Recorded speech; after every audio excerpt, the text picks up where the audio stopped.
According to Dr. Williams, I felt called to a ministry of preaching, teaching, and writing. So I have dedicated my life to these things. My life has been a quest to understand the truth as God gave me the light to see it, and to expound the truth as He gave me the ability to express it. And his life and ministry certainly is a testimony to that. He holds a BA degree from Taylor University and an MDiv from Taylor Evangelical Divinity School, a PhD in medieval and Renaissance literature from the University of Georgia. That's a school here in Georgia, isn't it? Okay, yeah, I think I've heard of it. In addition to serving as the department chair of the Humanities and Natural Sciences Department at Toccoa Falls College, he also is the author of several books, including Mere Humanity, G.K. Chesterton, C.S. Lewis, and J.R.R. Tolkien on the human condition. He's also written Inklings of Reality, Essays Toward a Christian Philosophy of Letters, and The Devil's Dictionary of the Christian Church, which is a very, very entertaining and engaging read. If you're unfamiliar with that book, of course we have it featured back there on the table. Dr. Williams is also an ordained minister in the Evangelical Free Church, and for many years has had pastoral experience. So it is indeed a great honor and privilege to have Dr. Williams with us this evening. So if you will, please extend a very warm welcome.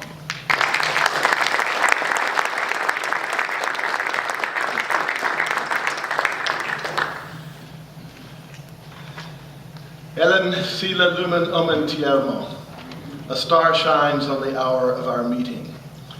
Or it would if the clouds would cooperate.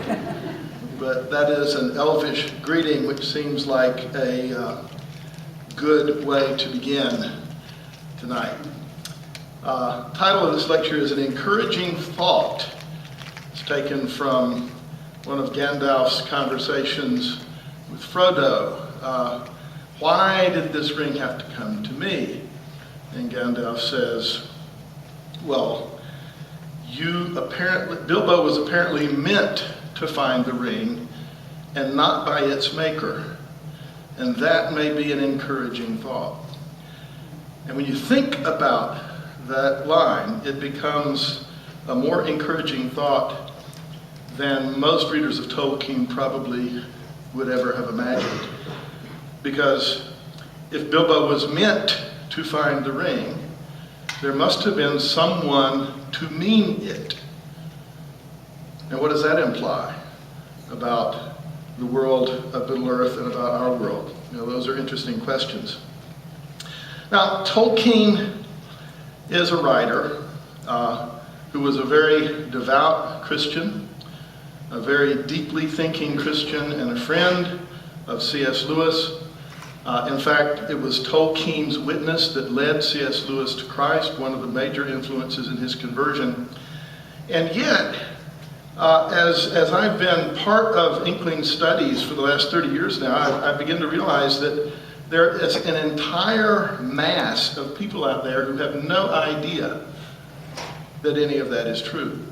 Tolkien's fan base consists of Christians like myself, and probably like many of you, who are drawn to him by, among other things, his friendship with Lewis and his profoundly Christian worldview.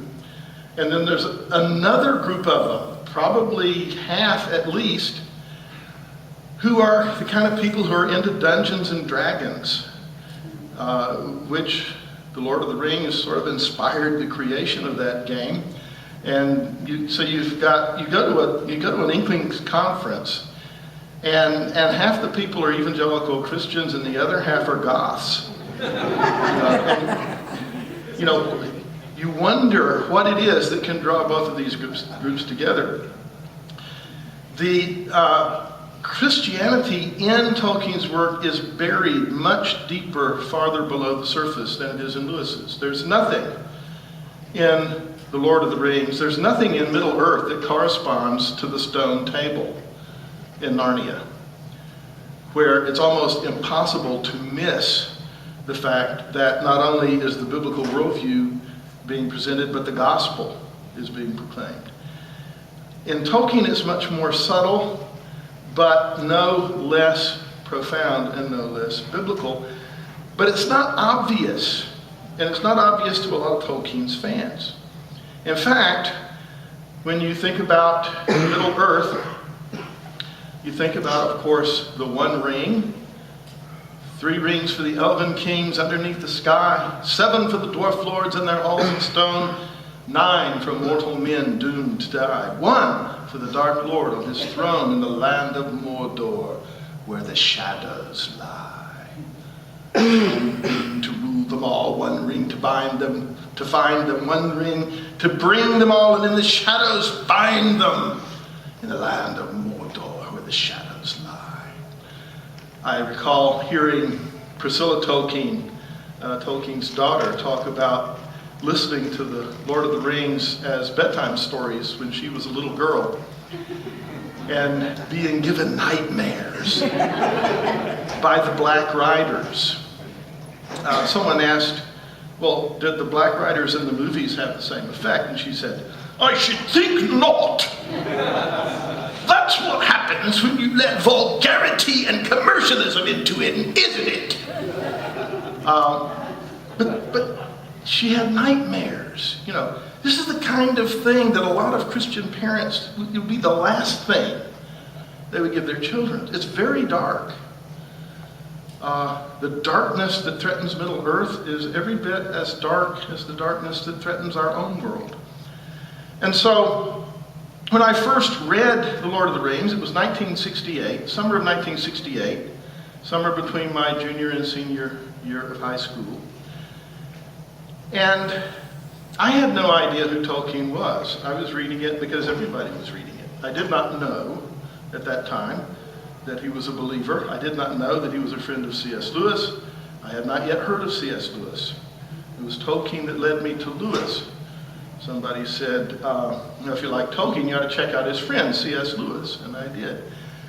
But as I'm going through The Lord of the Rings, the thought kept forming in my head, if a Christian ever came alive to the beauty of the world and the mystery of life, this might be how he would write. At that point, in the fundamentalist church that I'd been raised in, it was completely inconceivable to me that such a thing could ever be. But I couldn't shake this thought. A Christian who really understood the world might write like this. It was only later that I would discover that in fact my hunch was correct. So what was it that gave me that idea? This talk was very inaccurately billed, The Life and Times of J.R.R. Tolkien. His life was from the 1890s to the 1970s, and that was also his times, and that's all I'm going to say about that. This is about Tolkien's theology. How did I know? Well, how did I guess? What made me think this? As I express it in Inklings of Reality, the thought even began vaguely coalescing in my mind that if a Christian ever really saw the mystery of life and became awake to the mystery of words, this would be how he might write. Well, what were some of those indications? I'm going to talk about a few of those things tonight. Things that struck me as amazingly biblical, as things that I wasn't used to finding in that same kind of combination in the same work of literature, even before I had any idea. One of the most pronounced motifs of The Lord of the Rings and The Hobbit and The Silmarillion is the conflict between darkness and light. The land of Mordor where the shadows lie, and the elves who love starlight. Not by might, not by power, but by my spirit, saith the Lord. In Tolkien, it's not the great, mighty, magic-wielding wizard. It's not the accomplished swordsman. It's not Gimli and his axe or Legolas and his bow that win the war against darkness, although they have very important roles to play. It is the weakest of the characters that accomplish the mission, and it is precisely through their weakness that it is done. The motif of sacrifice and the motif of providence. Now, not everybody would necessarily see providence in The Lord of the Rings, but when I was a junior in high school, I was already a Bible nerd, so I maybe saw some things that not everybody sees. It was there. And finally, Christ figures. There's not a Christ figure in The Lord of the Rings, but there are characters, more than one, whose role in the story is too much like Christ for it to be a complete accident. So it was these kinds of things, and having them all together in combination, that kept making me think, this thing is incredibly biblical. So let's think for a few minutes about each of them. First, the motif of darkness and light. It runs through the whole thing. It's inescapable. Sauron is known as the Dark Lord. Mordor, where the shadows lie. The Black Riders. There are some people who will find an excuse to drag race into almost anything, and so there are people who criticize Tolkien as a racist because of... No, it's darkness versus light. On the other hand, you have Gandalf, who becomes the White Rider. Arendelle, the elf traveling the heavens, what we know as the star, or the planet Venus, the morning star, with the light from the Silmaril that gives hope to the elves. And the Phial of Galadriel, which contains light from that source. Light and darkness. It's hard to read more than a couple of pages without running into something that reminds you of this conflict. And it all comes together when Sam is on that journey into Mordor, and he is just about at the end of his rope and completely out of hope. And Sam manages to find his courage again by singing to himself this song. Though here at journey's end I lie in darkness buried deep, beyond all towers strong and high, beyond all mountains steep. Above all shadows rides the sun, and stars forever dwell. I will not say the day is done, nor bid the stars farewell. Light and darkness are not equal. This isn't the superficial, half-baked Tolkien wannabe like Star Wars, where you have the light side and the dark side of the Force, which are in perfect balance, and where it just doesn't make any sense, because Obi-Wan tells the newly minted Darth Vader, only a Sith deals in absolutes. Wait a minute, wasn't that an absolute statement? Only a Sith Lord, that's the ultimate dark side, guys. Only a Sith deals in absolutes, which is an absolute statement, which means Obi-Wan must be a Sith Lord. But wait a minute, if he's as much on the dark side as the light side, what is he fighting for? You know, the whole thing collapses. But with Tolkien, it doesn't. Light lasts. The light shines in the darkness, and the darkness cannot overcome it. You know, it's not a quotation, it's not even a paraphrase, but I couldn't escape, even as a high school student, the idea that it was an allusion to the prologue to John's Gospel. Sam saw a white star twinkle for a while. The beauty of it smote his heart as he looked up out of the forsaken land, and hope returned to him. There's a basis for hope in the fact that light is eternal and darkness is not. The light shines in the darkness, and the darkness cannot overcome it. For like a shaft clearing cold, the thought pierced him that in the end the shadow was only a small and passing thing. There was light and high beauty forever beyond its reach.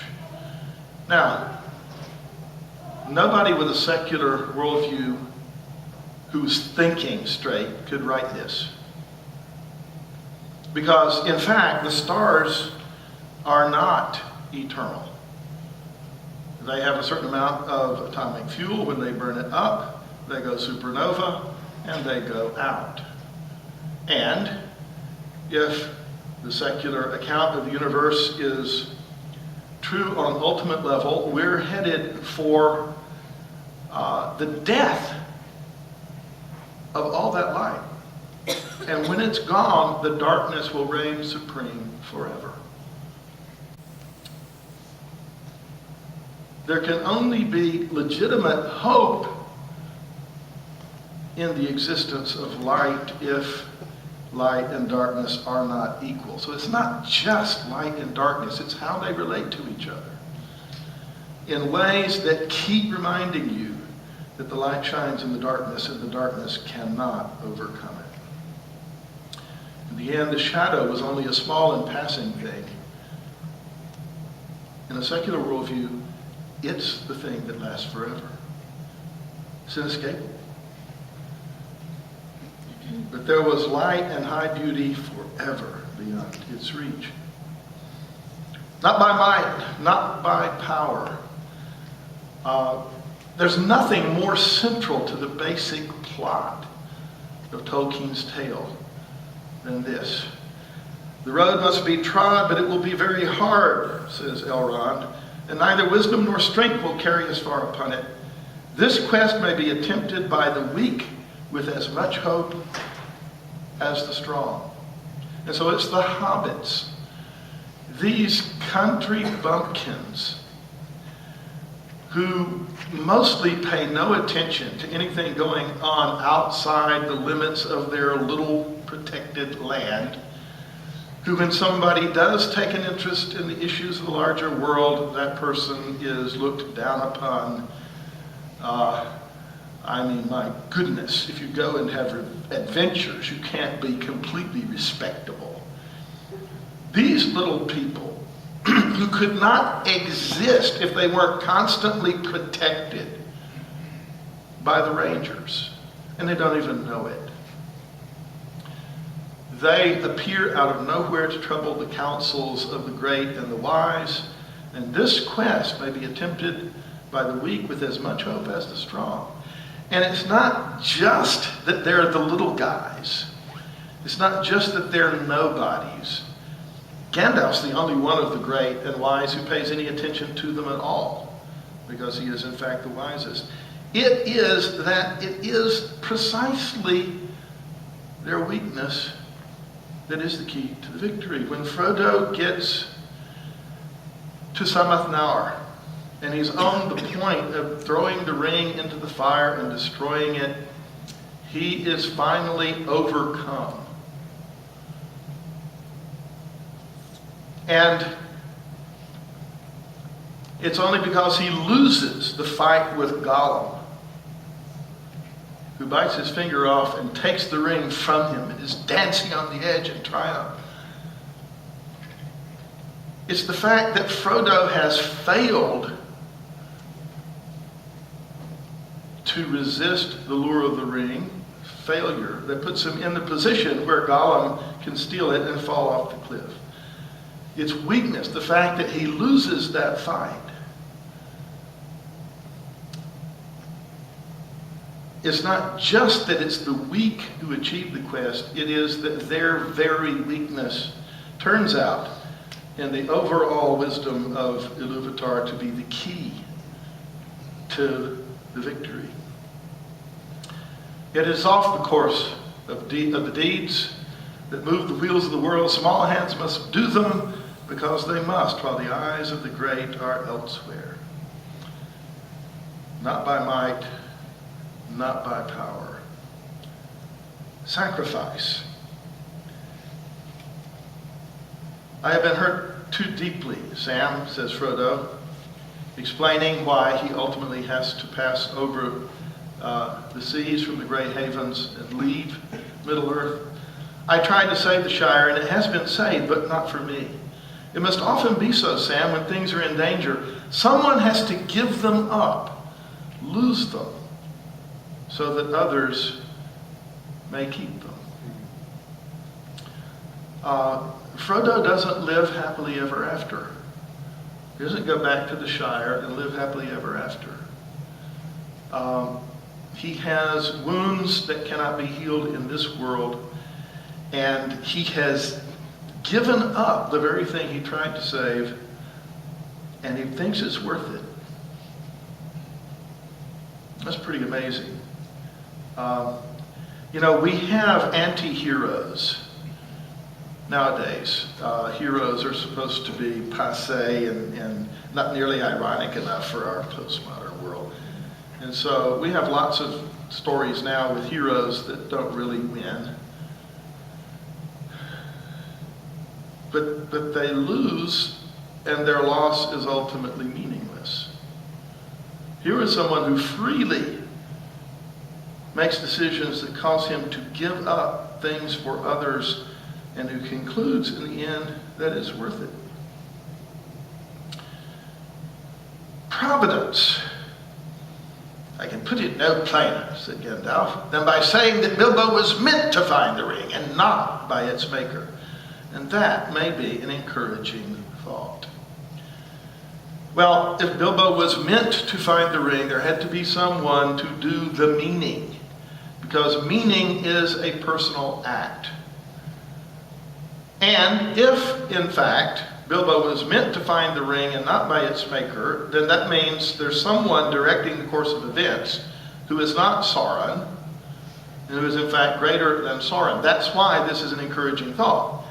I imagine Frodo was pretty much scratching his head as Gandalf was saying this, like, that's your idea of an encouraging thought? But when you think about it, it is, and it's only an encouraging thought if, in fact, meaning is a personal act. It's amazing. God is never mentioned in the Lord of the Rings itself. Kind of like the book of Esther. In the book of Esther, God is never mentioned, but he is there behind every word, working through those circumstances to save his people. And that's exactly the same thing that's happening here. In Peter Jackson's portrayal of that final climactic scene in Summit and Hour, the motif of providence isn't just here in Gandalf's little words, which I can find by unpacking them carefully. But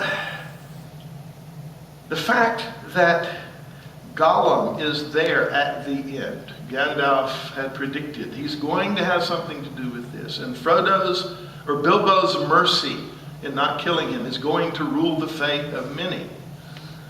And so in the book, the motif of providence comes to its ultimate fulfillment in that scene, where nothing Frodo does achieves the quest.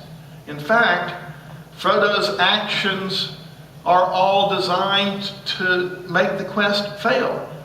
He yields to the temptation of the ring. He claims it for his own.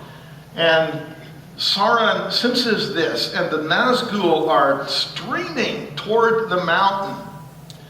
And then Gollum attacks him, and they fight on the edge of the cliff. Gollum bites off the finger and takes this isn't that ring, by the way. I'm not Tom Bombadil. If it were, and I didn't disappear, never mind. Gollum is dancing on the edge of the cliff in triumph, holding up the ring. Precious, precious! And he slips and falls. into the lava, and thus is the quest achieved. When Jackson films that scene, that's not good enough for him. He has to have Frodo and Gollum fighting on the cliff, and Frodo kicks Gollum off.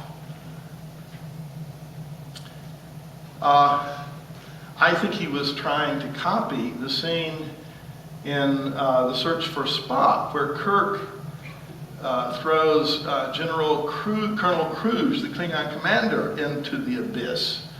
I mean, it's awfully close. Just as Legolas dancing down the trunk of the Oliphant is, I mean, Legolas and the Oliphant is Luke and the Imperial Walker.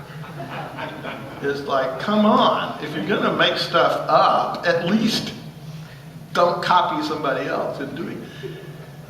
But the motif of providence, the theme of providence, is horribly diluted in Jackson's telling of the scene. He sacrifices meaning for what seems to him like more drama. And this is why the more you love The Lord of the Rings, the less enchanted you are with Jackson's movies. He gets a lot of things right. He does most of the visuals wonderfully. And I watch the movies and I enjoy them because, I mean, Minas Tirith is Minas Tirith. And Edoras is Edoras. I mean, he gets so much of the visual part right. But then he's got to tinker with the plot. And he does it in ways that show that he does not really get what Tolkien was doing. So it's very important that it's Gollum's misstep, not Frodo's action, that causes the ring to end up being destroyed. So you find it in statements by significant characters which cannot be interpreted without implying the doctrine of God's providence. But even more than that, you find it in the whole plot, the structure of the story, which leads you to an ending which could only have happened if Bilbo was meant to find a ring and not by its maker.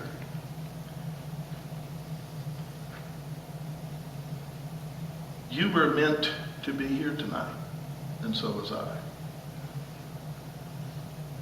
Whatever is happening in your life that seems like the biggest threat to you was meant to be there. That's no guarantee that you won't totally mess everything up and fail to get the benefit of it, but if it was meant to be, then there is a response on your part which God can enable. Yeah, this is an encouraging thought. It means that nothing can happen without his permission. Nothing can happen. Lots of really bad things can happen, but nothing can happen that is going to derail his plan. And the whole plot of The Lord of the Rings makes this really inescapable, especially in the books, not so much in the movies. Christ figures. Christ figures really are a little bit too obvious for Tolkien. Aslan, there's nothing in The Lord of the Rings like Aslan. There's no character that in fact represents Christ as he might have been if he had been incarnated in the third age of Middle Earth, as the fourth age, as he actually was. But there are characters, very significant characters, that are important heroes in the story precisely because there are aspects of Christ's character that are imprinted on them, and they wouldn't be who and what they are otherwise. We can think of the traditional way of understanding Christ as prophet, priest, and king. And if you think about that, all of a sudden, some of the important people in The Lord of the Rings start making a lot of sense.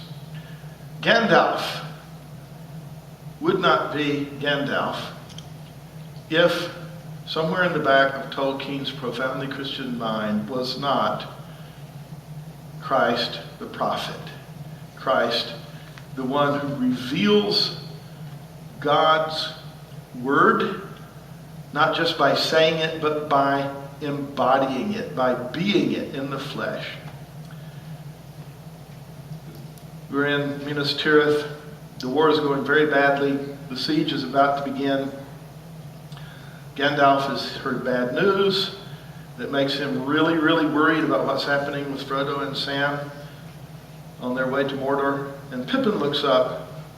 In the wizard's face, Pippin saw at first only lines of care and sorrow, though as he looked more intently, he perceived that under all there was a great joy, a fountain of mirth, enough to set a kingdom laughing, were it to gush forth. Now, I read that, and we know Gandalf is the prophet. He's the one who has the wisdom. He's the one who interprets the will and the intent of Iluvatar to the characters, although in The Lord of the Rings that's not made explicit, but it's there, as I've shown you, if you have the eyes to see it. And I think about Christ, a man of sorrows and acquainted with grief. And yet, those who know him are supposed to be marked by joy. The joy of our salvation. And I think about Christ with the power of the kingdom hidden mostly under that weakness, but every once in a while, it's as if those robes part a little bit and some of the glory that really belongs to him shines forth. You see it in the miracles. You see it on the mountain of transfiguration. And ironically, you see it most powerfully of all at the cross. And while Christ takes on our sorrows, there is life in him. I came to bring life and to bring it more abundantly. And that's always there under the surface. And so I look into Gandalf's face and I see a reflection of Christ, Christ the prophet. Frodo and Sam represent the priestly aspect of Christ. Now, they don't die for other people's sins, but their sacrifice of lesser things achieves a lesser salvation, not eternal salvation, but a temporal salvation for Middle-earth. And so in the aspect of sacrifice, they represent Christ as the priest.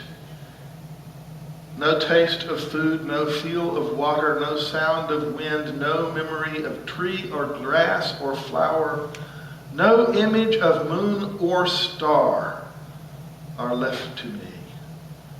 Frodo says in one of his moments of greatest darkness.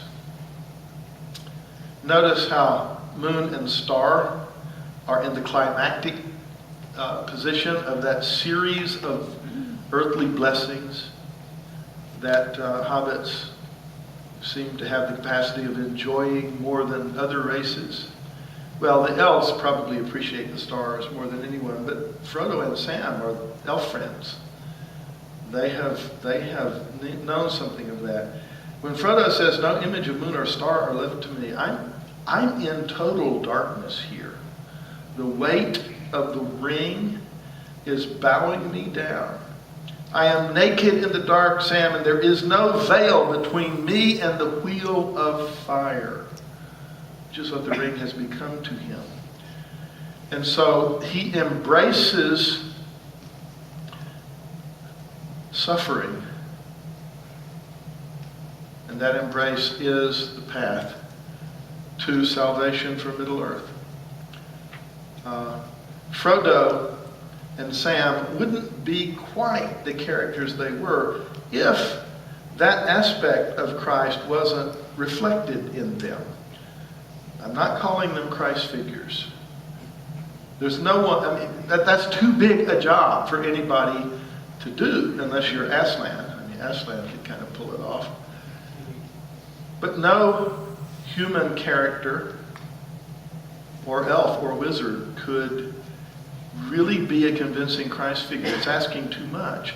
But by taking the three offices of Christ and dividing them up and letting his most important characters reflect them, you realize if Tolkien hadn't known Christ and known him really well, it would have been almost impossible for him to create these characters. There are aspects of Christ's character that are reflected in them, just as is supposed to be the case with us, who are his followers. And then Aragorn, Christ the King, reflects Christ as the King. Thus spake Earith, the wise woman of Gondor, the hands of the king are the hands of a healer, and so shall the rightful king be known. That's probably about as close as Tolkien comes to a hint. He mostly leaves it to us to get these things if we can. And it's questionable even how much he had consciously thought about putting them there. But it's the way that the Christian faith had sunk so deeply into Tolkien's entire personality. I think you see it reflected in these moments and in these characters and these themes and motifs of the Lord of the Rings. Well, those were things I was seeing. Now, I wasn't seeing them quite as clearly, I don't think, in 1968 as I'm explaining them now. This was, at that time, more on the level of hunches. And I've spent, not even going to do the math, I've spent a lot of years since then thinking about this and putting it together, and you're getting the benefit of those years. So in 1968, these are hunches. They're like, I'm not even sure I could have named them all then, but they were things I was seeing. And then came the confirmation. The very first thing I did when I finished the last page of the appendices in Volume 3, the very next thing I did was turn back to page 1 of Volume 1 and start over. So I read The Lord of the Rings twice in 1968, and I've read it almost every year since then. It's one of my summer rituals. Every summer I read The Lord of the Rings to sort of clean my mind out from all the freshman papers I've read the year before and restore what few shreds of sanity I can still cling to, are mainly a result of that. The next thing I did after that was what you do when you find a writer that moves you deeply. I tried to get my hands on everything else he had written, which at that time wasn't very much.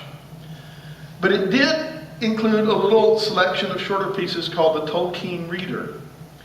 And the Tolkien Reader included the essay on fairy stories.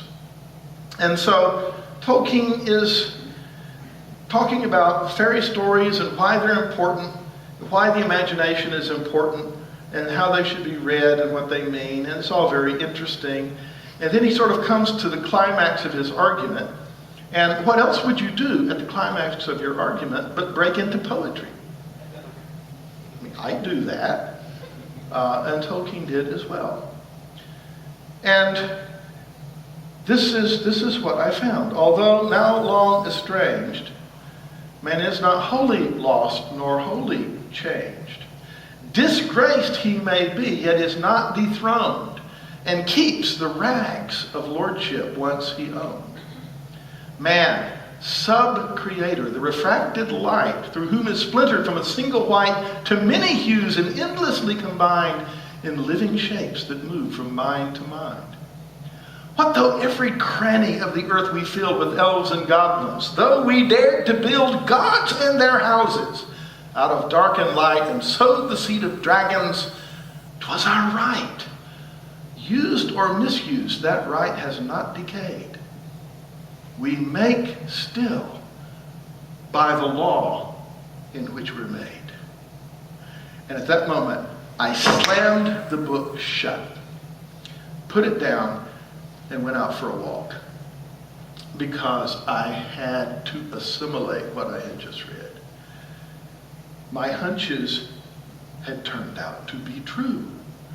Not only did Tolkien believe in explicitly biblical truths like creation specifically in the image of God, but those truths weren't things he just happened to believe. They were the very foundation on which he had built his whole philosophy, and which allowed him to write something like The Lord of the Rings. It was explicitly Christian ideas that weren't just there, but were central to who he was and how he wrote. And at that point in my life, as I was wrestling with whether it was actually possible to be a thinking Christian, because a lot of the people that I knew who were most committed to the faith at that point really kind of communicated the idea that that was an oxymoron. It was not only possible, but it was essential. Because either Tolkien was right or life was completely meaningless. Now, discovering C.S. Lewis, discovering Francis Schaeffer, helped a great deal in putting all that together, but the germ of the insight was there. Oh my goodness, I was right. He is a Christian. He doesn't just happen to be one, it's actually central to his thinking. Wow. I was, I should say, also greatly helped in that process of sorting all this out and putting it together by two friends of mine, one of whom is here tonight, David Gordon and Robbie Peel. We knocked our heads against each other weekly, if not daily, and spent a lot of time together, and we solved all the problems of the world 3 times over, and for some reason nobody paid any attention. So, but Robbie, thanks for being part of my life in those days. You and David were more important than I can ever put into words. So it's confirmed. And then we come to Silmarillion, which isn't published until a long time later. But I want to read you an extended passage from the Silmarillion, because here Tolkien actually finally puts it into the fiction and into the saga of Middle-earth explicitly. All that stuff that I showed you in The Lord of the Rings is actually there implicitly. Now it becomes explicit. Because the Silmarillion, lots of people have not been able, who love The Lord of the Rings, have not been able to get into it. It's not finished, it's not polished, it's put together by Christopher, Tolkien's son, from his scraps of notes and stuff. But it gives you a lot of information that's background, and the most important thing of all, and fortunately the one part of this thing that is as well written as anything Tolkien ever did, maybe the greatest thing he ever wrote, is the Ainulindale, the creation story of Middle-earth. If you haven't read it, it's high time you heard it. There was Eru the One, who in Arda is called Ilúvatar. And he made first the Ainur, the holy ones, that were the offspring of his thought. And they were with him before aught else was made. And he spoke to them, propounding to them themes of music. And they sang before him, and he was glad. Before a long while they sang only each alone, or but few together, while the rest hearkened. For each comprehended only that part of the mind of Ilúvatar from which he came, and in the understanding of their brethren they grew but slowly. Yet ever as they listened, they came to deeper understanding and increased in unison and harmony. And it came to pass that Iluvatar called together all the Ainur and declared to them a mighty theme, unfolding to them things greater and more wonderful than he had yet revealed. And the glory of its beginning and the splendor of its end amazed the Ainur, so that they bowed before Iluvatar and were silent. Then Iluvatar said to them, "Of the thing that I have declared to you, I will now that you make in harmony together a great music. And since I have kindled you with the flame imperishable, you shall show forth your powers in adorning this theme, each with his own thoughts and devices, if he will. But I will sit and hearken and be glad that through you great beauty has been awakened into song." Like the children of Iluvatar, men and elves later, the Ainur are creative because they're made in the image of the Creator. And that's why they were made, so that through them, the creative work of Iluvatar himself should be unfolded. Then the voices of the Ainur, like unto harps and lutes and pipes and trumpets and viols and organs, and like unto countless choirs singing with words, began to fashion the theme of Iluvatar to a great music. And a sound arose of endless interchanging melodies woven in harmony that passed beyond hearing into the depths and into the heights. And the places of the dwelling of Iluvatar were filled to overflowing. And the music and the echo of the music went out into the void, and it was not void.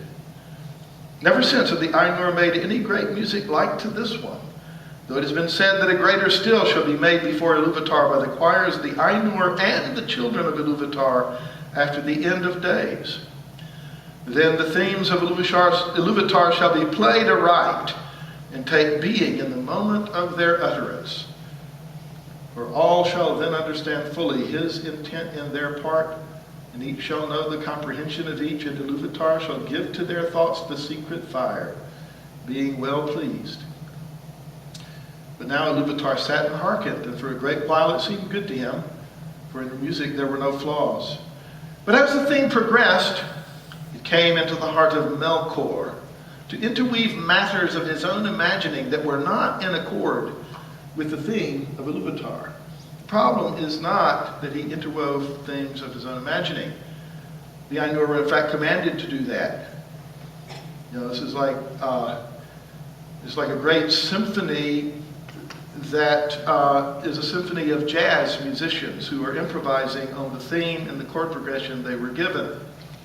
The problem is Melkor's imaginings were not in accord with the theme, for he sought therein to increase the power and glory of the part assigned to himself. To Melkor among the Ainur had been given the greatest gifts of power and knowledge, and he had a share in all the gifts of his brethren. He had gone often alone into the void places, seeking the imperishable flame, for desire grew hot within him to bring into being things of his own. And it seemed to him that Iluvatar took no thought for the void, and he was impatient of its emptiness. Yet he found not the fire, for it is with Iluvatar. But being alone, he had begun to conceive thoughts of his own, unlike those of his brethren. Some of these thoughts he now wove into his music. And straightway discord arose about him, and many that sang nigh him grew despondent, and their thought was disturbed, and their music faltered. But some began to attune their music to his, rather than the thought they had at first. Then the discord of Melkor spread ever wider, and the melodies which had been heard before foundered in a sea of turbulent sound. But Iluvatar sat and hearkened till it seemed that around his throne there was a raging storm as of dark waters that made war upon one another in an endless wrath that could not be assuaged. Then Iluvatar rose, and the Ainur perceived that he smiled, and he lifted up his left hand, and a new theme began amid the storm, like and unlike yet to the former theme, and it gathered power and had new beauty. But the discord of Melkor rose in uproar and contended with it. And again there was a war of sound more violent than before, until many of the Ainur were dismayed and sang no longer, and Melkor had the mastery. Then again Iluvatar arose, and the Ainur perceived that his countenance was stern. And he lifted up his right hand, and behold, a third theme grew amid the confusion, and it was unlike the others. For it seemed at first soft and sweet, a mere rippling of gentle sounds and delicate melodies, but it could not be quenched and took to itself power and profundity, strength coming out of weakness again. And it seemed at last that there were two musics progressing at one time before the seat of Iluvatar, and they were utterly at variance. The one was deep and wide and beautiful, but slow and blended with immeasurable sorrow, from which its beauty chiefly came. The other had now achieved a unity of its own, but it was loud and vain and endlessly repeated. It had little harmony, but rather a clamorous unison as of many trumpets braying upon a few notes. It essayed to drown the other music by the violence of its voice. But it seemed that its most triumphant notes were taken by the other and woven into its own solemn pattern. In the midst of this strife, whereat the halls of Iluvatar shook and a tremor ran into the silences yet unmoved, Iluvatar arose a third time, and his face was terrible to behold. Then he raised up both his hands, and in one chord, deeper than the abyss, higher than the firmament, piercing as the light of the eye of Iluvatar, the music ceased. Then Iluvatar spoke, and he said, "Mighty are the Ainur, and mightiest among them is Melkor. But that ye may know, and all the Ainur, that I am Iluvatar, those things that ye have sung, I will show them forth, that ye may see what ye have done. And thou, Melkor, shalt see, that no thing may be played that hath not its uttermost source in me. Nor can any alter the music in my despite. For he that attempteth this shall prove but mine instrument in the devising of things more wonderful, which he himself hath not imagined." And so, you perceive the entire history of Middle-earth, the entire history of our world in that creation story. And profoundly beautiful, profoundly moving, profoundly biblical. One of the most effective theodicies I think I've ever encountered. Theodicy is an attempt to solve the problem of evil. Explain. The third theme of Iluvatar takes the discordant notes of Melkor, weaves them back into the theme so that it finally ends on a harmonious note. And Melkor's attempt to hijack the symphony, although it creates discord for a while, ultimately fails. And then Iluvatar says, "Ea, let it be, you shall see what you have done." And the music unfolds now, the second time, as the history of the world. Oh yeah, I was so right. As a young high school boy in Red Oak, Georgia in 1968. Brighter than I could then have even begun to realize. So, in conclusion, Tolkien's book is as profoundly Christian as was the man himself. The Christian worldview of the Lord of the Rings is buried much deeper below the surface, but its roots go down to the very foundations of that world. And I said, not completely tongue-in-cheek, that I read it every summer to restore my sanity after the assault upon it, that is the freshman essay. But I think the real reason I do that is because it nurtures in me those roots and makes them grow yet deeper every time I read it. It is there for those who have the eyes to see. Well, there are some books on the back table. They're not quite as good as The Lord of the Rings, but they're not bad.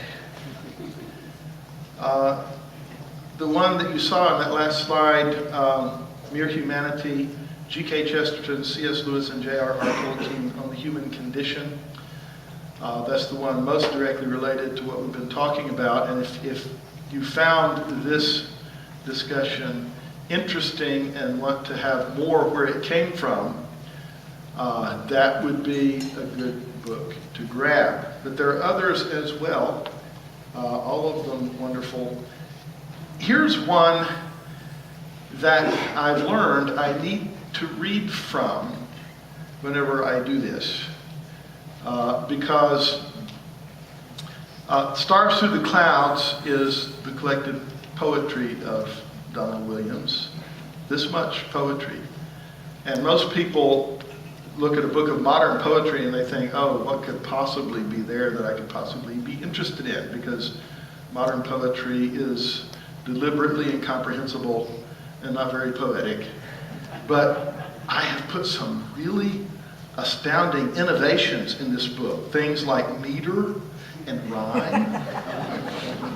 And so I've discovered that if I just read a sample or two,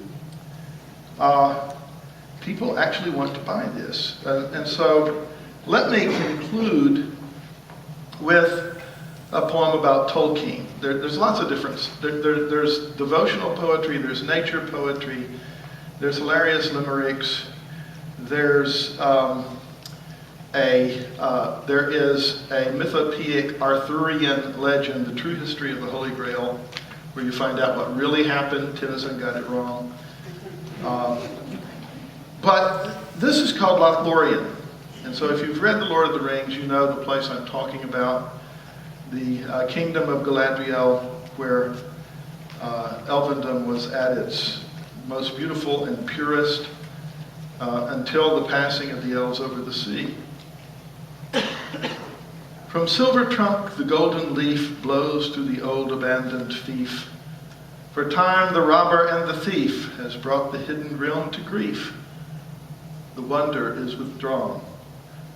Now far beyond the western sea, the merry folk have gone to be naught but a fading memory in Caras Galadon. For untold years Galadriel did weave her magic and her spell, nor warg, nor orc, nor dragon fell could enter the enchanted vale until it was withdrawn. Now in the once protected wood, the evil mingles with the good, foul things that never could have stood in Caras Galadon. Now through the hushed and chilling air there rings no voice of minstrel fair, no melody of sweetness rare, no magic words beyond compare. The music is withdrawn. The happy sound of harper's glee sounds only far beyond the sea.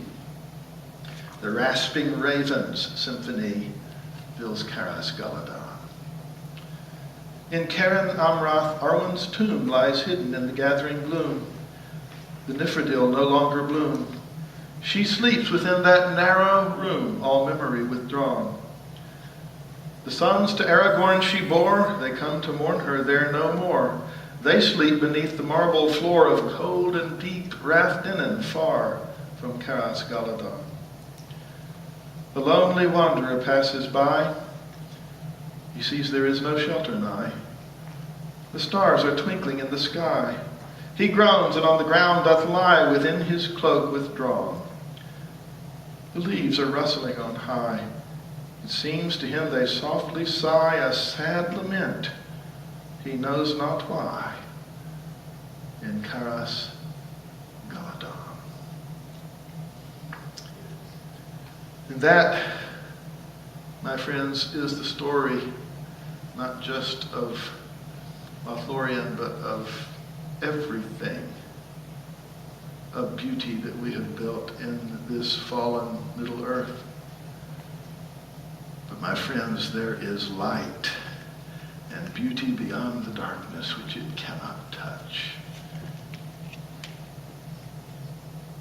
And if we share Tolkien's faith in Christ, we shall live to see it.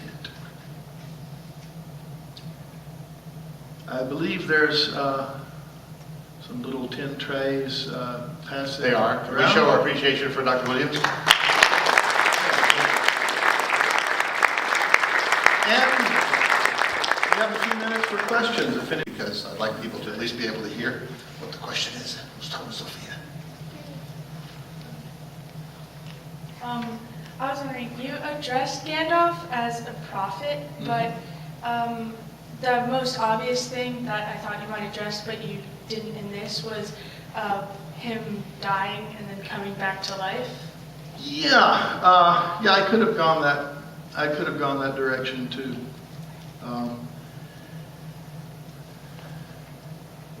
Which is another one more piece of the puzzle. Yeah, and although that's not specifically a prophet thing, so it didn't quite fit my schema. But you're right to point that out. It's one more piece of evidence that adds to the case that these characters are not portraits of Christ, but they reflect elements of the Christian story, and that's part of what makes them who they are.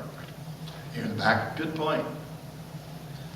So you mentioned a little bit about Iluvatar and the Ainur, and certainly those of us who've read the Silmarillion are aware of those, and the Valar and the Maiar, and this whole spiritual world behind Middle-earth, and they're very much a presence in the First Age, and they're nowhere to be seen in the Third Age. And I was wondering why you thought Tolkien might have taken it that way, instead of having them be this, very hands-on God and angels that they were early on. Now the Third Age is Middle-earth's present as far as the story is concerned, and consequently I think it represents our present. And so we don't live in the kind of age that sees God doing things like taking 600,000 people across the Red Sea on dry ground. God still works miracles every time one of us turned from our sins to accept the grace of God in Christ. A miracle of rebirth, just as miraculous as that crossing of the Red Sea took place. And God does other miracles too. But it's not his plan for this age to be present with us in that way. So I think the Third Age is intended to speak to our age. And so the powers are obviously still there. Bilbo was meant to find the ring, but they work through natural channels rather than being seen directly. So if you think of the First Age, it's kind of like the Old Testament. And the Third Age is more like our present compared to that. So God is still present, the angels are still present, but it's not an age of big miracles, because we've already tried that, and the people who lived with them very quickly started taking them for granted, and we have the Word made more clear through the revelation of Christ in Scripture. So without at all saying that God isn't active now, he's not active in the same way. He's active actually in a better way. Because now the light has shone in the darkness and still calls us to itself. That's how I would tend to answer that. Good question. Other questions? Yeah. What can you say about leaf by niggle in terms of Tolkien's theology? I'm sorry, once What again? can you say about leaf by niggle as a... Oh, leaf by niggle. Very interesting. Yeah.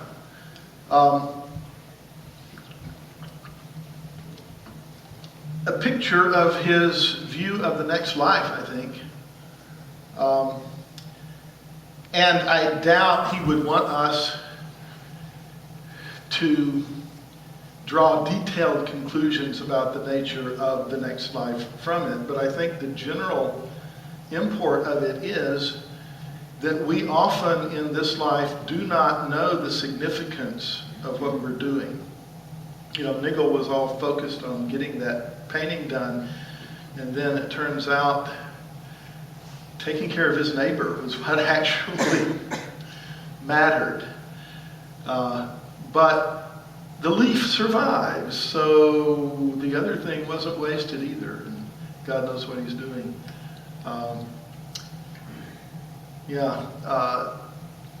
It's very difficult for us to see what our daily mundane acts are going to mean. And here Nigel was building that house in heaven all the whole time, and his neighbor ends up being important to him there in a way that he only grudgingly was here. The irony is rather delicious in that thing. Yeah. Other question?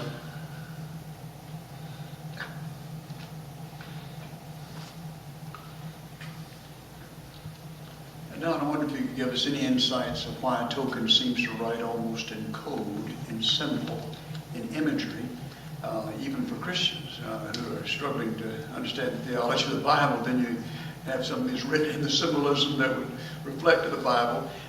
Is it only a few that will really study this deep enough to understand the significance of it? And on the other hand, people who will not study it like this, totally secular minded, is there any profit to them in moving them closer? Will it be realized that this is moving them closer to biblical revelation?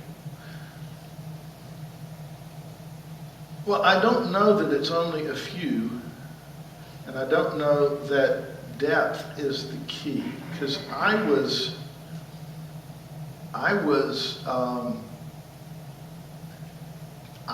getting peeks of it my very first time through. I was noticing things that resonated with my, with the content of my Christian worldview. And there are people who have studied it very deeply and missed it all.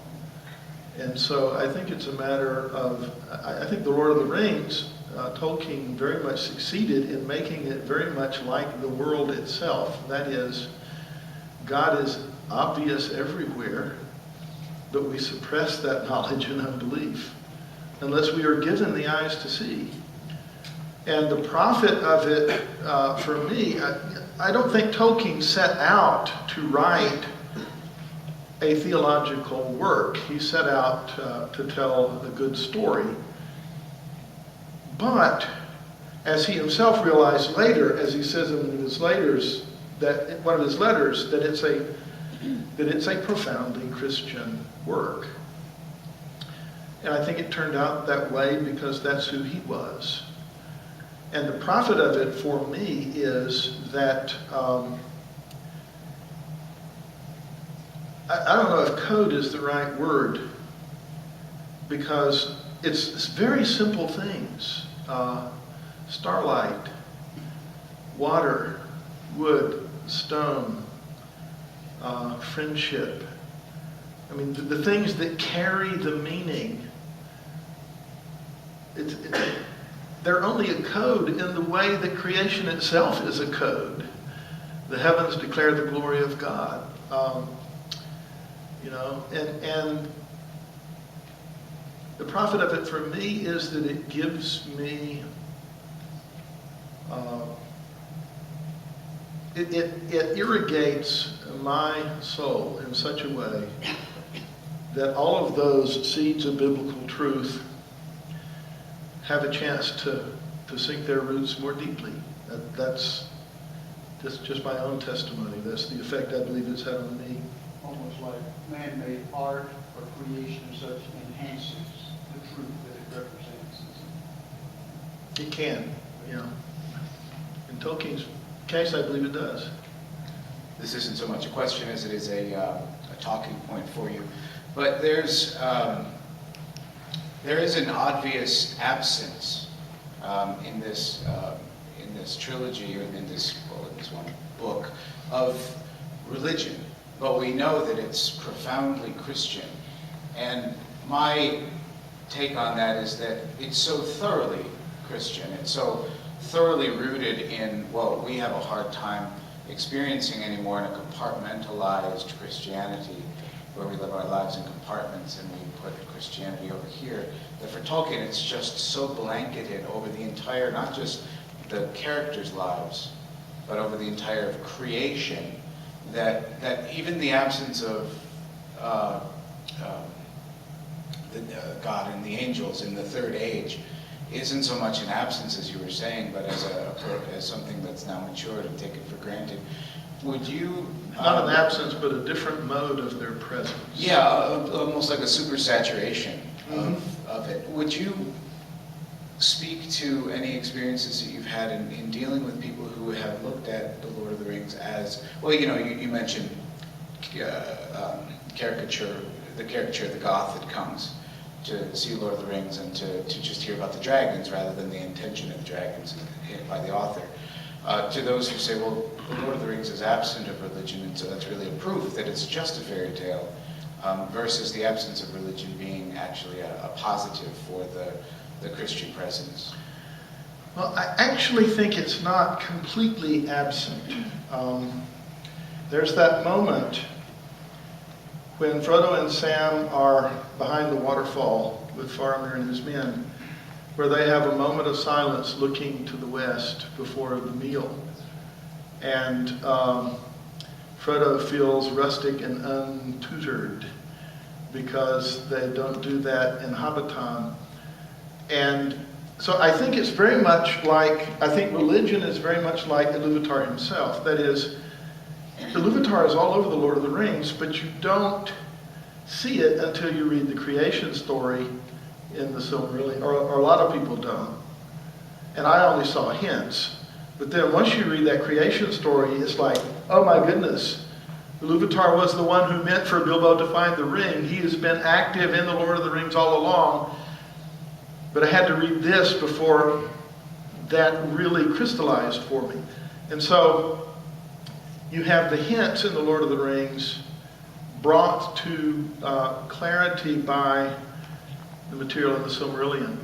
And so I think that moment is the same kind of thing insofar as there is a cultus of Iluvatar in Middle-earth. I'm using that word in a neutral sense.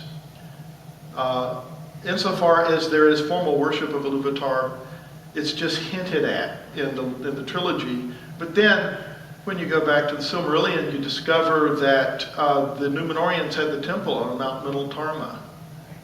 And once you see that and then connect it to the hint, then you suddenly realize, oh my goodness, it's more there than I thought. I think providentially it's good. I think it's a good thing. And this is true of both Middle-earth and Narnia. In neither of them do you have, at least not in any obvious way, do you have a church. There's no church of Aslan. There's no worship of Aslan that's formal and corporate, although individuals, of course, worship him all the time. Same thing in Middle-earth. If you had put a church of Aslan in Narnia, it would have had to have been either liturgical or informal. It would have had to have been either hierarchical or congregational in government. I mean, you would have turned it into something denominational that would have made it more attractive to some Christians than others. I think for Lewis it was a very conscious decision. If I put anything like that in Narnia, it's going to completely wreck my whole mere Christian stance, that I'm not going to get into the differences between denominations. I don't think Tolkien had that same motivation. Had he done it, it would have been very Catholic, even as he was. But I think it's providential that he didn't, because that way we don't get caught up on those external differences. Do we practice paedobaptism or credobaptism. That's an important thing, but it's not what you want people thinking about when they're reading Narnia or The Lord of the Rings. And consequently, it's good that a formal cult is not seen. Because if you put it in there, it's got to be described one way or the other, and then people are either going to feel valorized in a way you don't want them to, or excluded in a way you don't want them to. And I'm not saying those are unimportant things. I think it's very important that we be faithful to a communion of faith that is concrete and specific and has developed its way of being faithful to Jesus, that commends itself to us as being true. And I think it's very important that we relate to each other rightly in terms of how we discuss those differences, because they're unavoidable. But fortunately in fiction they are avoidable. And I think it's to the good that Lewis and Tolkien, whether by wisdom or by chance, wrote it the way they did. Would have created stumbling blocks that didn't need to be there if they had put it in. But it is hinted in The Lord of the Rings, that moment behind the falls of Hinath Anu. Tell you that it's there. We're just not going to focus on it. No? Question out?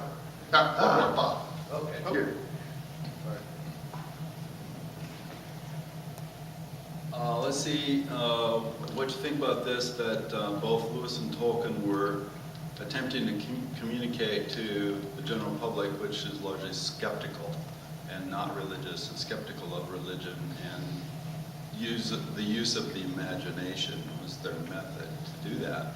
So as we said, kind of get behind their skepticism, and I think they even said something like help people to experience realities in the mythology that they intellectually would deny. Is that a fair statement? Well, Lewis tells us very explicitly that that's exactly what he was doing. He wrote the Narnia books to get past the watchful dragons that are guarding the way to people's hearts. And he did it because, in his own experience, it was reading George MacDonald that baptized his imagination, which is what paved the way for the later intellectual and volitional conversion. With Tolkien, I think his works work that way, but it's less clear that he was consciously doing that as a strategy the way Lewis was.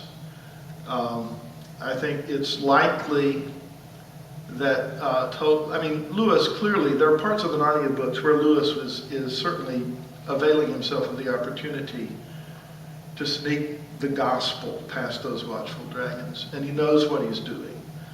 You know, when he has Aslan say, you got to know me here because you need to get to know me by my other name in your world, you know, that's pretty pointed. Tolkien may simply have been telling a story for its own sake, and then his Christian outlook on things finds its way in because that's the way he sees the world. And I'm more inclined to think that with Tolkien, he sort of realized after the fact, oh my goodness, I put a lot of my Christianity into this world. Now, with the creation story, he had to know what he was doing. But I think in general, definitely Lewis consciously and deliberately was sneaking past watchful dragons through the imagination. Tolkien, in effect, does the same thing, maybe a little bit less consciously and deliberately. Silmarillion, or the creation story, was that actually written before The Lord of the Rings and then published far later? Yes. The Silmarillion material is older. That's where the Middle-earth thing began, and then Tolkien wrote The Hobbit in the 30s as kind of a lark. I mean, he was grading those freshman papers, and he got bored, turned over, and on the back of one he wrote, in a hole in the ground there lived a hobbit. And then he had to figure out what that meant. And so The Hobbit, he put The Hobbit into Middle-earth, which he had already created, but at a later period. And then the Inklings and other people were nagging him for more Hobbit. And so he eventually wrote The Lord of the Rings to satisfy that desire. In his mind, now The Lord of the Rings is what makes Tolkien great. 3 different polls in the year 2000 made him the writer of the century. One in the US, one in England, I think one in Australia. And he was far and away the writer of the 20th century, according to readers in all 3 of those polls, which made the English professors have a conniption. I mean, they had a conniption with a hissy fit in the middle of it, because they wanted it to be somebody like James Joyce. They wanted it to be somebody that you can't read without their help.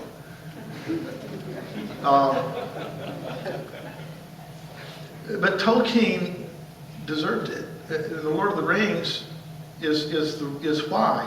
And the irony is that he thought of the Lord of the Rings as a diversion from the Silmarillion, which is his real project, and which he never finished. And fortunately, we have, Christopher edited it into presentable shape, and we have a lot of that background information there. There are also 10 other volumes, like 10 volumes of lost tales, different versions of some of those stories that Tolkien wrote and never told us which one was his final, because he probably never had one. And so all that's been published now, so you can go through it and make up your own mind. But yeah, it all started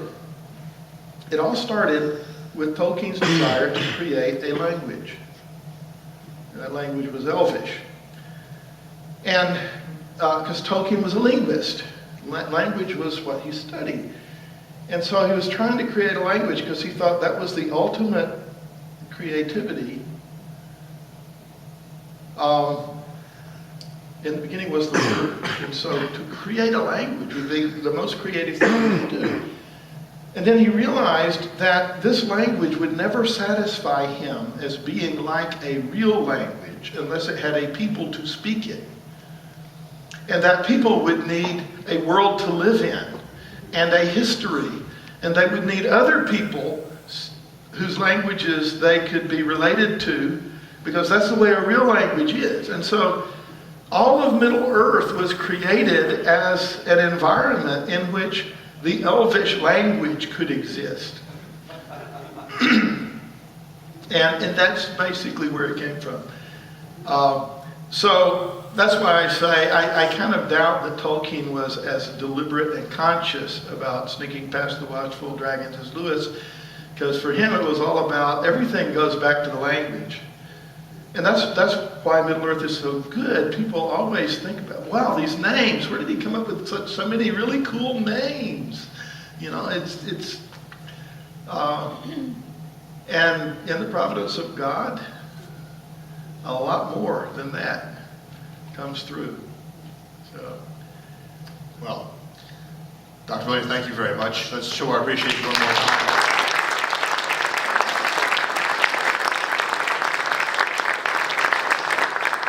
we can continue for a little while. I'll meet you at the book table if you